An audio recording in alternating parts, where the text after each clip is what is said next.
Em 1886 foi descoberto um manuscrito na antiga cidade de Akhmin, no Egito, a antiga Heliópolis, né, como chamavam os gregos. Esse manuscrito foi descoberto por uma equipe de arqueólogos numa sepultura, e o que despertou imediatamente muito interesse sobre esse manuscrito é que ele continha ali 4 textos, e um desses textos era intitulado O Evangelho segundo Pedro, ou seja, uma narrativa ali sobre a vida de Jesus escrita pelo próprio líder dos apóstolos. Os evangelhos que a gente tem hoje na Bíblia são atribuídos a Mateus, Marcos, Lucas e João, mas nenhum deles é atribuído diretamente a Pedro. Mas, apesar disso, a gente sabe que desde a antiguidade havia um texto chamado realmente Evangelho segundo Pedro, que foi lido, comentado, utilizado e aprovado e rejeitado por alguns cristãos antigos. Antes a gente só tinha referências indiretas na documentação antiga a esse texto. A partir dessa descoberta a gente passou a ter de fato o texto em si.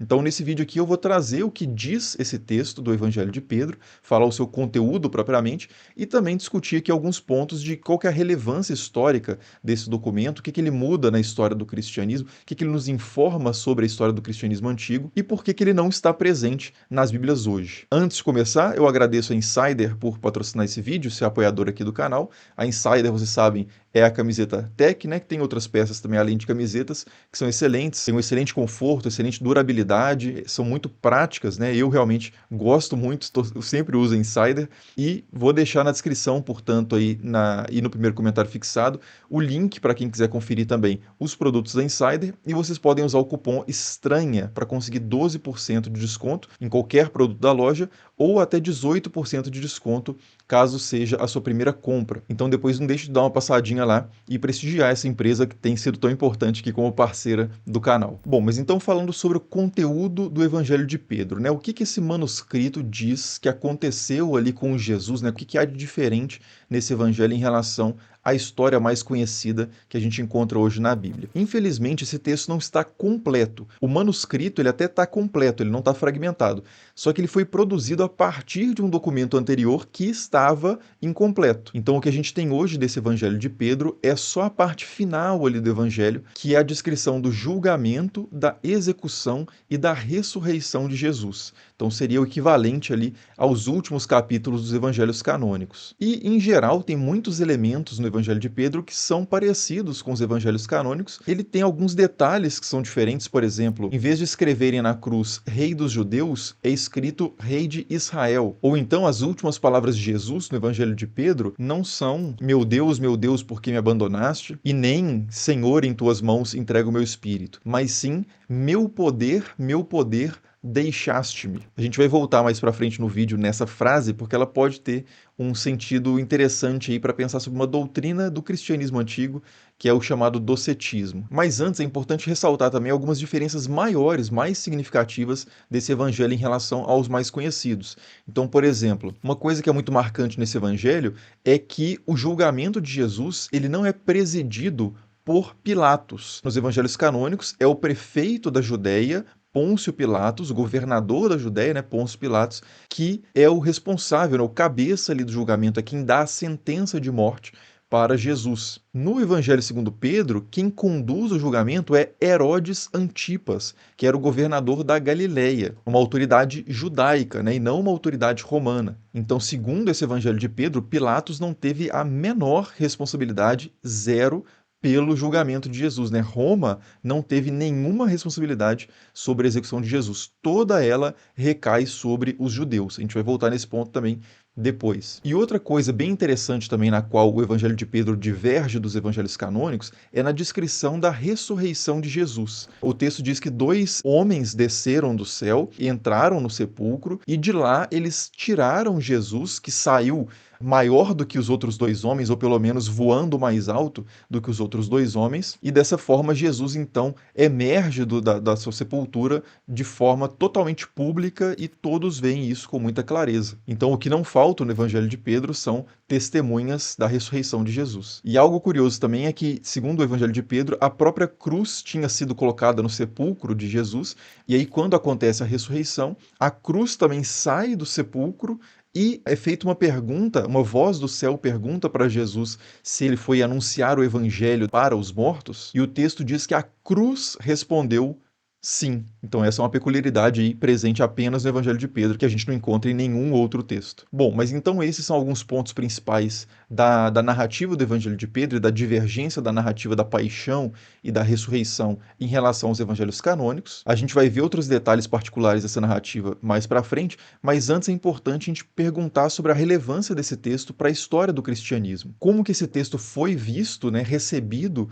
circulado, aceito ou rejeitado na antiguidade, e por que esse texto não está presente nas Bíblias hoje. Então, como eu disse, vários autores antigos falam sobre um evangelho segundo Pedro, um evangelho supostamente escrito por Pedro, e um desses autores antigos é o Eusébio de Cesareia, que é um autor muito importante para a gente entender a história do cristianismo antigo, né? Um autor do quarto século, né? Dos tempos ali em que o cristianismo estava se tornando a religião dominante no Império Romano. E o Eusébio de Cesareia, ele conta uma história sobre o evangelho de Pedro que teria acontecido no segundo século depois de Cristo. E o que a história contada por Eusébio diz mais especificamente sobre esse evangelho? Ela diz o seguinte, que no segundo século tinha um bispo de Antioquia, que era o Serapião, e esse bispo tinha visitado uma cidade na Síria chamada Rossos, e nessa cidade tinha uma comunidade cristã que utilizava um texto chamado Evangelho segundo Pedro. O Serapião inicialmente não conhecia esse Evangelho segundo Pedro, mas ele não considerou nenhum problema que as pessoas lessem esse evangelho. Ele não tinha lido ainda, mas ele deu a aprovação e disse o seguinte, que se a única coisa que gera conflito na comunidade é essa dúvida, né, de se esse texto pode ser lido ou não, que seja lido. Só que depois, num segundo momento, o Serapião ficou sabendo que esse texto estava associado a um grupo chamado de docetistas, ou docetas, e esse grupo era considerado herético, né, ou heterodoxo, pelo menos, defendia opiniões que eram contrárias à correta opinião segundo o Serapião e a turma de Serapião. Então, sabendo disso, finalmente esse bispo decide ler esse evangelho e ele chega à conclusão de que, na maior parte, o evangelho de Pedro está conforme a reta doutrina do Salvador, ou seja, que esse evangelho é basicamente ortodoxo, mas em alguns pontos há doutrinas adicionadas ali que vão contra a opinião ortodoxa. Além do que ele diz que Pedro nunca escreveu um evangelho. Então, esse evangelho teria uma autoria falsa. E por causa disso, então, né, dessa autoria falsa e dessa inconformidade com a ortodoxia, o Serapião escreve uma obra rejeitando, né, e condenando o uso desse evangelho de Pedro. Ou seja, né, ele volta atrás naquela decisão inicial dele e fala: não, vocês não podem ler esse evangelho. Bom, e talvez você esteja se perguntando quem são esses tais de docetistas, né? Qual que é a relação desse evangelho com o tal do docetismo? Então, docetismo vem de uma palavra no grego que significa parecer ou ter a aparência de, e ela se refere a uma, pelo menos, de duas ideias. A primeira ideia é uma ideia atribuída a Marcião de Sinope, que é uma figura importante ali no cristianismo antigo, que defendia que Jesus era 100% divino e 0% humano. Que a humanidade de Jesus, que o corpo de Jesus, que a matéria física de Jesus era meramente aparente, ilusória. Então, essa ideia, né, esse entendimento cristão antigo, que era um dos vários entendimentos cristãos antigos que coexistiam, né, no início do cristianismo, de que Jesus era apenas divino, mas não humano, isso é uma das coisas que é chamada tradicionalmente de docetismo. Mas esse termo pode significar também outra ideia, que é uma ideia que aparece em alguns textos gnósticos também, que é que Jesus e Cristo são duas pessoas diferentes.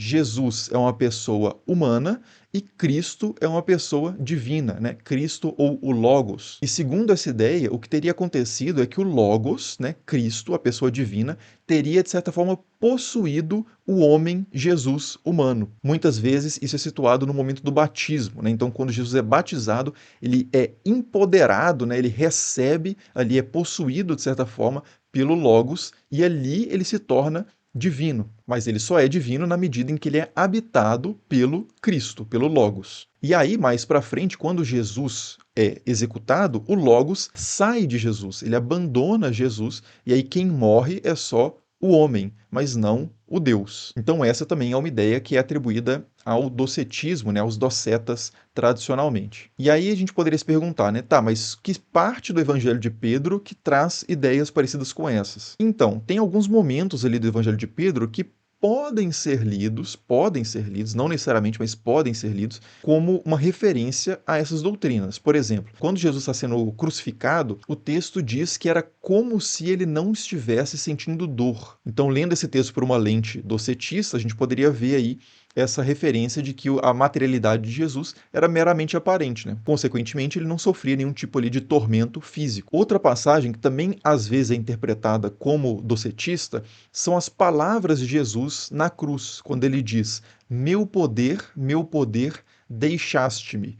Segundo alguns intérpretes desse texto, Jesus estaria fazendo uma referência ao Cristo tendo abandonado o Jesus, né? O Cristo, a pessoa divina, ter saído da pessoa humana. Então, o poder de Jesus o teria abandonado. Então, também essa é uma leitura que é feita. E um terceiro ponto, também que às vezes é apontado como docetista, é que quando Jesus morre na cruz, o texto diz que ele foi levado para cima, mas o seu corpo permanece na cruz. Tanto é que depois ele vai ser tirado da cruz, vai ser sepultado. Então, o que foi levado para cima aí? Aí talvez seja uma referência ao Cristo ter sido levado para cima e ter deixado Jesus, né, o corpo físico, na cruz. Agora, essas passagens são necessariamente docetistas? E a resposta é não, né? Tem outros intérpretes, né, outros autores acadêmicos que leem esse texto e discordam de que essas passagens sejam docetistas. A passagem, por exemplo, que diz que Jesus parecia não sentir dor, pode significar simplesmente isso, que ele parecia não sentir dor, mas sentia. As palavras meu poder, deixaste-me, podem ser simplesmente um eufemismo também. Essa palavra poder, meu poder, pode ser uma referência a meu Deus, como aparece lá no Evangelho de Mateus. Só que o autor aqui estaria recorrendo a uma outra palavra, diferente da palavra Deus, para piedosamente evitar o uso dessa palavra, o que era comum na antiguidade, né? Você evitar o uso da palavra Deus, assim como o autor de Mateus, em outros trechos, diz reino dos céus frequentemente, evitando o termo reino de Deus, como aparece em Lucas e outros evangelhos. E esse pode ser o caso também da expressão levado para cima. O autor talvez estivesse utilizando essa expressão, que Jesus foi levado para cima, como um eufemismo para Jesus morreu. Então não há nada que obrigue uma leitura literal, né, direta dessas expressões. Elas podem ter sido colocadas aí num sentido figurado. E tem outro detalhe também, que há uma passagem aí no Evangelho de Pedro, que ela parece ser diretamente contrária a qualquer entendimento docético. Porque, segundo o Evangelho de Pedro, quando Jesus foi removido da cruz, isso gerou um terremoto. Isso aparece também no Evangelho de Mateus. Mas no Evangelho de Pedro, o autor faz questão de especificar que o terremoto acontece quando o corpo de Jesus é colocado no chão. Então, quando o corpo de Jesus morto toca o chão, isso gera um terremoto. Aí a questão é o seguinte, né? Se a gente estiver lendo esse texto e entendendo que os autores são docetistas, o esperado seria de que eles não valorizassem a materialidade de Jesus.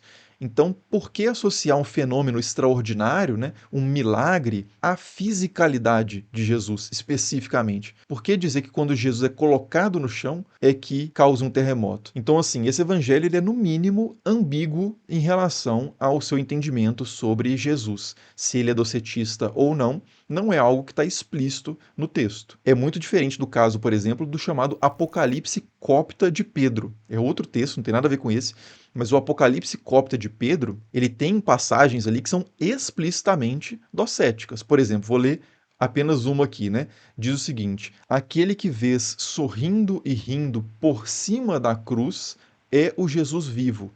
Aquele em cujas mãos e pés martelam pregos é sua parte carnal, é seu substituto.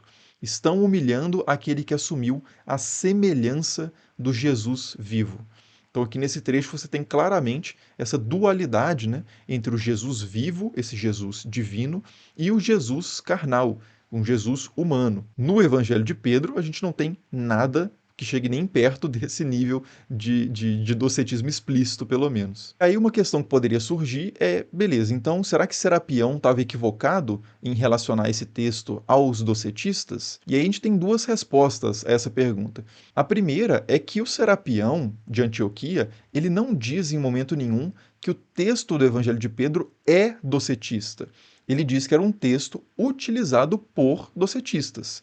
Então, pode ser simplesmente que os docetistas faziam uma leitura docética desse texto. E o Serapião não queria nenhum texto que tivesse a aprovação dos docetistas circulando e podendo fomentar de alguma forma leituras docéticas na comunidade síria. Mas isso não implica dizer que o texto era explicitamente, necessariamente docetista, que ele tinha tido um autor docetista originalmente, nada disso. Ou então, é possível também, e essa seria uma segunda resposta a essa questão, é que o evangelho de Pedro, que a gente está falando sobre ele até então, né, esse evangelho encontrado na cidade de Acmin, no Egito, pode ser que esse evangelho não seja o evangelho lido por Serapião. Como assim? A gente não tem, nos textos que falam sobre o Evangelho de Pedro na Antiguidade, a gente não tem nenhuma citação do texto do Evangelho de Pedro. A gente tem um ou outro comentário muito breve, muito superficial sobre o seu conteúdo, mas não tem uma citação que a gente poderia comparar com o texto encontrado e falar, ah, é esse texto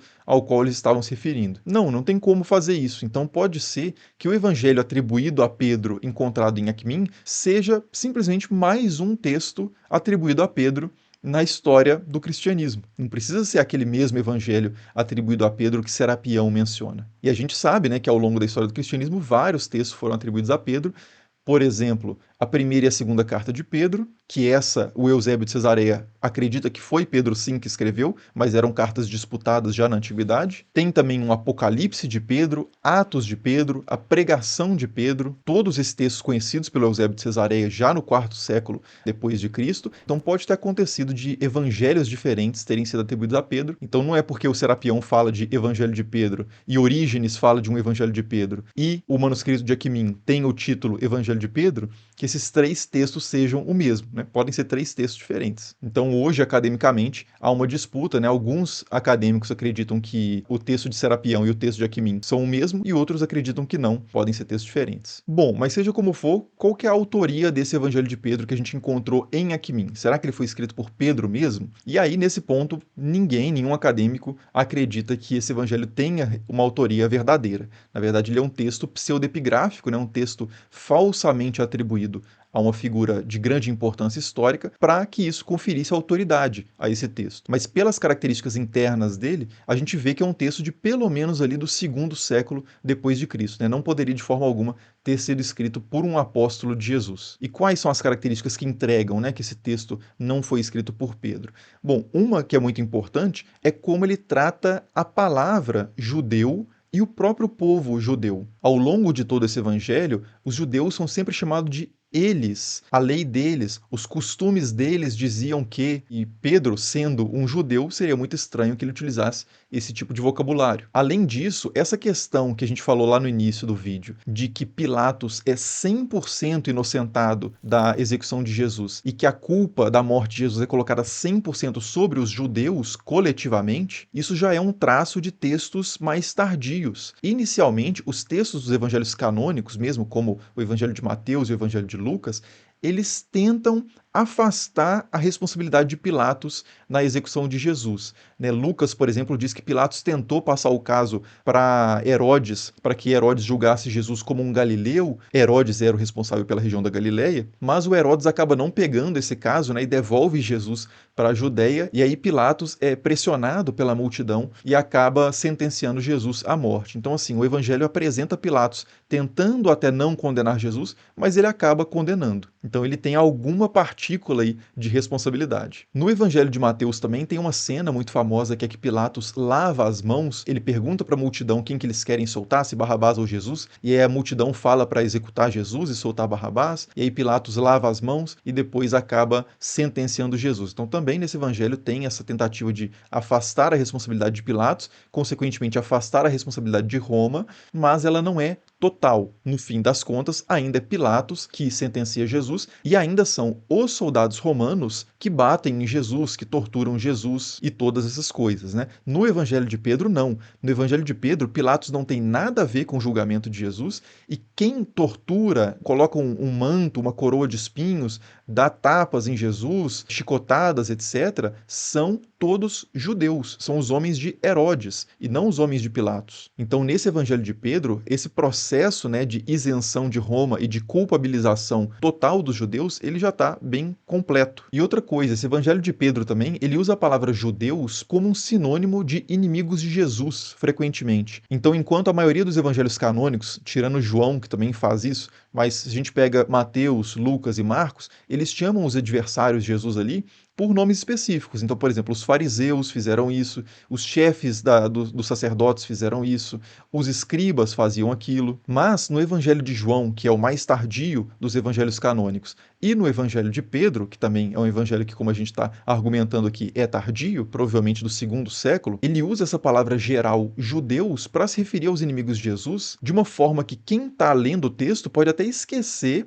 né, se estiver meio distraído, que os próprios discípulos de Jesus e o próprio Jesus eram judeus. E esse esquecimento, inclusive, aconteceu de uma forma bem forte historicamente em vários momentos, né? Essa desjudaização de Jesus e do cristianismo. Mas assim, isso não começa lá nos primeiros anos do cristianismo. Isso é resultado de um processo gradual de distinção, em termos de identidade, entre judeus de um lado e cristãos de outro. Isso é do segundo século para frente que isso começa a acontecer, porque no primeiro século você tinha judeus cristãos, e o que havia era uma diferenciação entre os cristãos judeus e os cristãos gentios, né? Os cristãos judeus e os cristãos não judeus. Mas as coisas não estavam ainda nesses termos de judeus de um lado e cristãos de outro. E como nesse Evangelho segundo Pedro já está presente essa distinção identitária, cristãos de um lado e judeus de outro, isso indica que o texto realmente é de um período posterior do desenvolvimento do cristianismo. Bom, mas de qualquer forma, mesmo que esse texto não seja, então, um evangelho escrito de fato por um apóstolo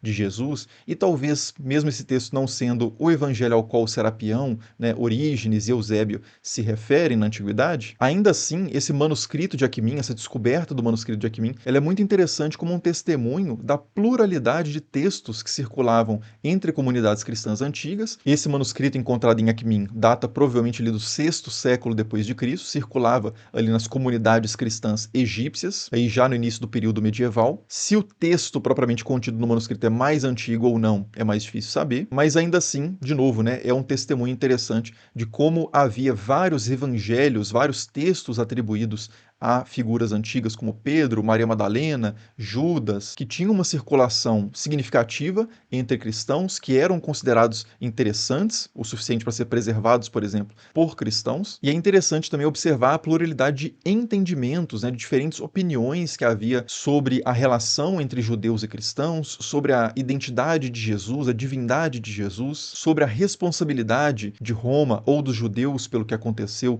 ali no primeiro século. E essa história toda é interessante até para pensar sobre a formação do cânon, né? Como que isso vai acontecendo aos poucos, com discussões pontuais que vão gerando aí a desaprovação e a aprovação de certos livros, e como que no período de Serapião, ali no segundo século, finalzinho do segundo século, Serapião, que era um bispo de Antioquia, uma das cidades mais importantes do Império Romano e mais importantes na história do cristianismo antigo, esse bispo, em certo momento, parece que não se importava nas pessoas lerem diferentes evangelhos. Ele chegou a aprovar, inclusive, a leitura de um evangelho sem ter lido, e só foi condenar esse evangelho depois que ele teve acesso ao conteúdo, fez uma análise mais aprofundada e decidiu pela desaprovação, né, pela rejeição desse texto. Mas até então não tinha uma lista para ele consultar e pegar e falar assim, ah, bom, isso está na Bíblia, então está dentro, ou isso está fora da Bíblia, então está fora. Não, o processo ainda estava acontecendo ali de amadurecimento, né, de cristalização do que seria o conjunto autoritativo de pelo menos um dos partidos cristãos antigos que viria a se tornar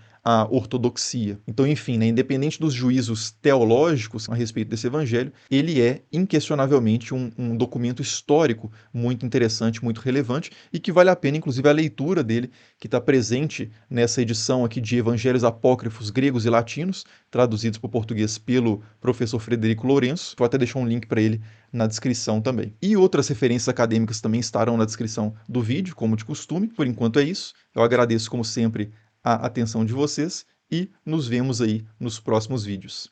Falou!